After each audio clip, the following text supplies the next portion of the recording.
यह बात बहुत समय पहले की है। शीतलपुर नामक एक गांव हुआ करता था। उस गांव में बहुत सारे किसान भाई थे जो खेती करके अपना जीवन व्यापन करते थे, और जिनके पास खेत नहीं था वह बड़े जमींदारों के खेतों में काम करते थे या फिर बड़े व्यापारी और सेठ के घरों पर काम करते थे। इस गांव में रघुबीर नाम का एक सेठ रहता था जो बहुत ही चालाक और लालची था। वह गांव के लोगों को पैसे उधार देता था और वक्त पर पैसे न लौटाने पर उनसे 2 गुना ब्याज वसूल करता था। इसी गांव में श्याम नाम का एक लड़का रहता था जो बहुत ही गरीब था।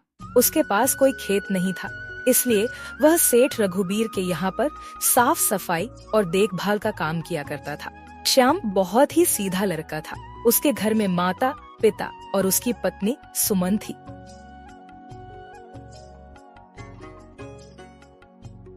आप और आपके सेठ जी जरा सी देर क्या हो जाए, पूरा घर सर पर उठा लेते हैं।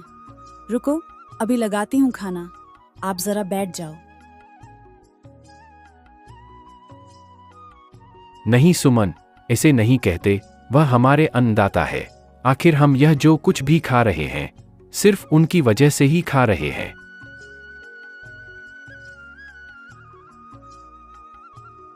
अरे यह क्या, सब्जी नहीं है? सब्जी कहाँ से आएगी? सब्जी के लिए पैसे चाहिए।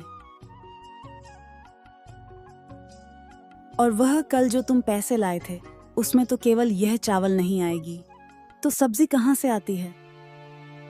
अजी, मैंने आपसे कितनी बार कहा है, उस रघुवीर सेठ के घर से काम छोड़कर आप कहीं और काम क्यों नहीं ढूंढते? वह रघुवीर एक नंबर का लालची इंसान है।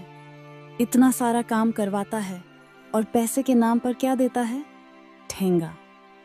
नहीं सुमन, इसे नहीं कहते, वह हमारे अन्नदाता है। आखिर हम यह जो कुछ भी खा रहे हैं सिर्फ उनकी वजह से ही खा रहे हैं। हाँ, उनकी वजह से तो रोज हमारे घर में पूरी पकवान बनते हैं। जाइए, अपने सेठ जी के पास जाइए। श्याम रघुबीर सेठ के यहाँ पर काम पर चला जाता है। क्यों रे श्याम, आज फिर से तुझे देर हो गई? साहब जी, वहाँ बस 5 मिनट ही देर हुआ।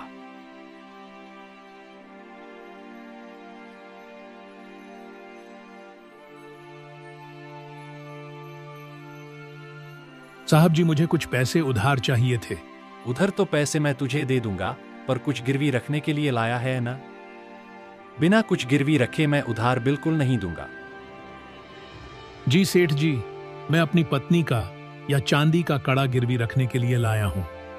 हाँ ठीक है, देता हूँ, तनिक रुक। रघुबीर चांदी के कड़े को अपने पास गिरवी रखकर उस गरीब व्यक्ति को पैसे दे देता है।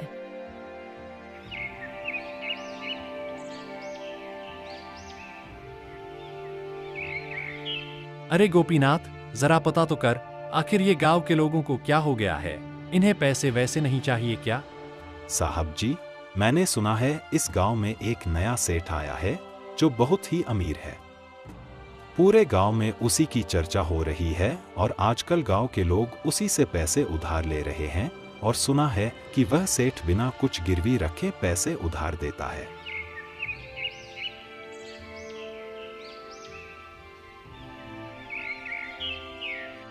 अगले दिन रघुबीर उस नए सेठ हरिराम के घर पहुंच जाता है।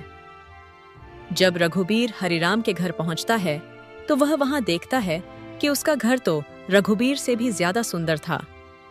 रघुबीर को मन ही मन उस हरिराम से ईर्ष्या हो रही थी। क्यों भाई हरिराम, मैंने सुना है तुम गांव के लोगों को पैसे उधार देते हो, और वह भी बिना कुछ गिरवी रखे, और ब्याज भी नहीं लेते। हाँ भाई, अब इन गरीब लोगों से ब्याज लेकर मेरा क्या भला हो जाएगा? अरे हरिराम, ये तुम बहुत बड़ी गलती कर रहे हो। इन गांव वालों को इतना भोला मत समझो। अगर बिना ब्याज के पैसे देने लग गए न तो कल ये तुम्हारे सिर पर चढ़ जाएंगे। बस थोड़ा बहुत उनके काम आ जाऊं और क्या चाहिए, हमारे पास तो भगवान का दिया सब कुछ है। अरे भाई, ये पुण्य तुम्हें ही कमाना है, मैं ये पुण्य कहीं और से कमा लूंगा। इतना कहकर रघुबीर वहां से चुपचाप खिसक लेता है। हरिराम के घर में उसकी बीवी और बेटा था। बेटा शहर में पढ़ाई करता था और हफ्ते में छुट्टियों के समय अपने घर पर अपने माता पिता से मिलने आ जाया करता था। अभी थोड़े ही दिन पहले हरिराम का बेटा उनसे मिलने आया था और छुट्टियां खत्म होने के बाद वह वापस शहर पढ़ाई के लिए चला गया था। वहीं दूसरी तरफ रघुबीर घर आ जाता है और वह सारी रात हरिराम के घर के बारे में ही सोचता है। ऐसा सोचकर रघुबीर के मन में एक विचार आता है और वह रात के समय चुपके से श्याम के घर पहुंच जाता है और वहां से उसके कपड़े चुरा करके पहन लेता है। ऐसा सोचकर रघुबीर चुपके से हरिराम के घर पहुंच जाता है और उसकी तिजोरी में से पैसे और जेवर चुराकर वहां से भाग जाता है। सुबह जब हरिराम की आंख खुलती है तो उसके घर में कोहरा मच जाता है। हे भगवान, हमारे घर में चोरी हो गई है। ना जाने कौन कमबख्त रात को चोरी से आया और घर का सारा पैसा और जेवर चुरा ले गया। थोड़ी देर में हरिराम के घर पर पुलिस भी आ जाती है और हरिराम उन्हें सारी बात बताता है। पुलिस गांव के लोगों से पूछताछ करती है, मगर पूछताछ से कोई फायदा नहीं होता। किसी को कुछ पता नहीं होता।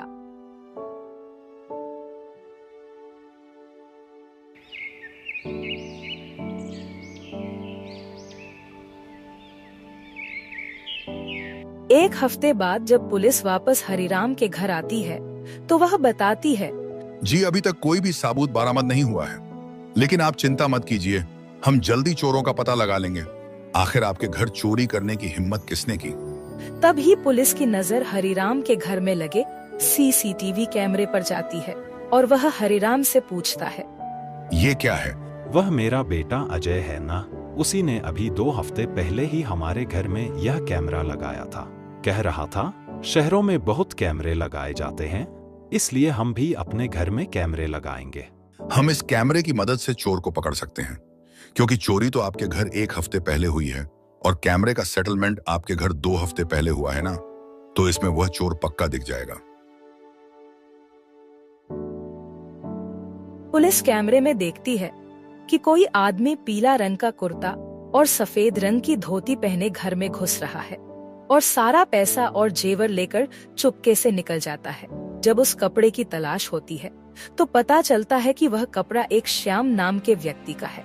पुलिस श्याम के घर में पहुंच जाती है और श्याम को पकड़ लेती है। क्यों रे, तूने हरिराम के घर में चोरी की? तेरी इतनी हिम्मत? नहीं साहब जी, आप यह क्या कह रहे हैं? मैंने चोरी नहीं। अच्छा, तूने चोरी नहीं की तो 1 हफ्ते पहले तू हरिराम के घर में क्यों घुसा था? आधी रात को सीसीटीवी कैमरे में तेरी पूरी तस्वीर रिकॉर्ड हो गई है।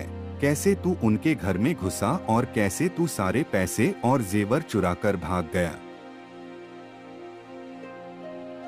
पर सर जी, मेरे पास तो कोई पैसे और जेवर नहीं है। मैं सच कह रहा हूँ, मैंने कोई चोरी नहीं। तू ऐसा सच नहीं बोलेगा। ले चलो इसे हवालात, वहां कुछ दिन सड़ेगा तो खुद सच बोल देगा।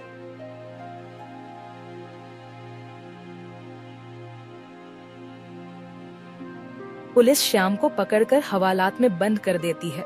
उधर दूसरी तरफ श्याम की पत्नी और माता पिता बहुत परेशान थे। उन्हें यह समझ नहीं आ रहा था कि अचानक से यह क्या हो गया। श्याम की पत्नी सुमन श्याम से मिलने पुलिस स्टेशन पहुंच जाती है और वहां पर श्याम से बात करती है। जी, मुझे यह पता है कि आप चोरी नहीं कर सकते हैं, मगर मैं एक बार यह आपके मुंह से सुनना चाहती। सुमन, मैं सच कह रहा हूँ, मैंने चोरी नहीं की। तुम्हारी कसम, मैंने चोरी नहीं की है।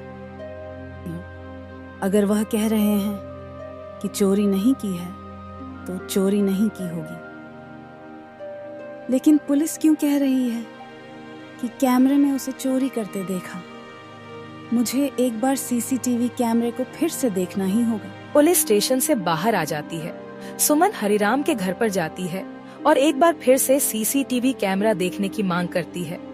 हरिराम भला इंसान था, वह उसकी इस बात की सहमति जताते हुए सीसीटीवी कैमरा दिखा देता है। सीसीटीवी कैमरे में सुमन तुरंत पहचान जाती है कि कपड़े तो श्याम के ही हैं, पर यह इंसान श्याम नहीं है।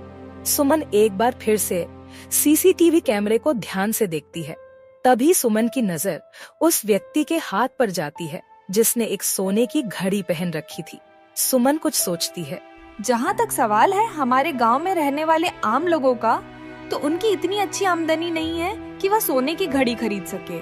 या तो जमींदार जी के पास होगी या फिर हमारे गांव के सेठ जी के पास।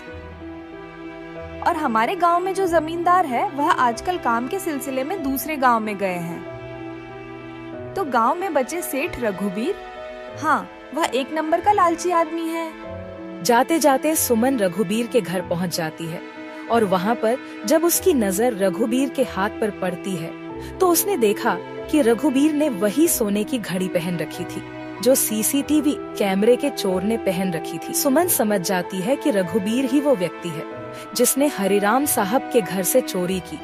सुमन को देख रघुबीर उससे पूछता है, अब तुम यहाँ क्या लेने आई हो? तेरा पति तो चोर निकला। अगर मैं यहाँ से कुछ बिना बोले चली गई तो इस रघुबीर को मुझ पर शक हो जाएगा। मुझे कुछ ना कुछ तो बहाना बनाना ही होगा कि मैं यहाँ क्यों आई हूँ। वह साहब जी, मुझे काम चाहिए था, कृपया आप मुझे थोड़े दिन के लिए काम पर रख लें। सिखाए। मैं तुझे अपने यहाँ पर काम पर नहीं रख सकता। तुम्हारा पति तो चोर है, तुम भी चुरा लोगे कुछ ना कुछ। जा, यहाँ से चली जा। सुमन तो यही सुनने का इंतजार कर रही थी कि रघुबीर अपने आप ही उसे अपने यहाँ से भगा दे। सुमन निराश होने का नाटक करके चुपचाप वहाँ से चली जाती है और सुमन पुलिस स्टेशन पहुँच जाती है। वहाँ पर वह सारी बात पुलिस को बता देती है।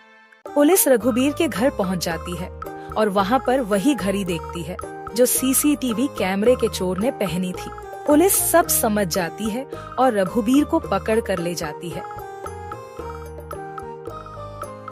वहीं दूसरी तरफ हरिराम भी पुलिस स्टेशन पहुंच जाता है। पुलिस रघुवीर को पकड़कर जेल में बंद कर देती है और श्याम को रिहा कर देती है। क्या श्याम बेटा मुझे माफ कर दे, मैं सच्चाई को समझ नहीं पाया। मुझे भी यही लगा कि तुमने ही मेरे घर पर चोरी की होगी, पर तुम्हारी पत्नी की तो दाद देनी होगी। तुम पर बिल्कुल भी शक नहीं था। शुरू से ही कह रही थी कि मेरे पति ने चोरी नहीं की। ऐसी पत्नी किस्मत वालों को मिलती है। अच्छा, मुझे तुमसे एक बात कहानी थी। मुझे मेरे घर पर साफ सफाई और देखने के लिए एक व्यक्ति की जरूरत है, तो तुम कल से मेरे घर आ सकते हो। और हाँ, पैसे की बिल्कुल चिंता मत करना, मैं तुम्हें रघुवीर से भी अच्छी सैलरी दूंगा। इस तरह श्याम हरिराम के यहाँ पर काम करने लगता है और हरिराम को काफी अच्छी सैलरी देता है, जिसके उसके घर का गुजारा काफी अच्छे तरीके से हो जाया करता था। अगर कहानी अच्छी लगी हो तो हमारे चैनल जिम जैम टुम को लाइक और सब्सक्राइब अवश्य कर ले।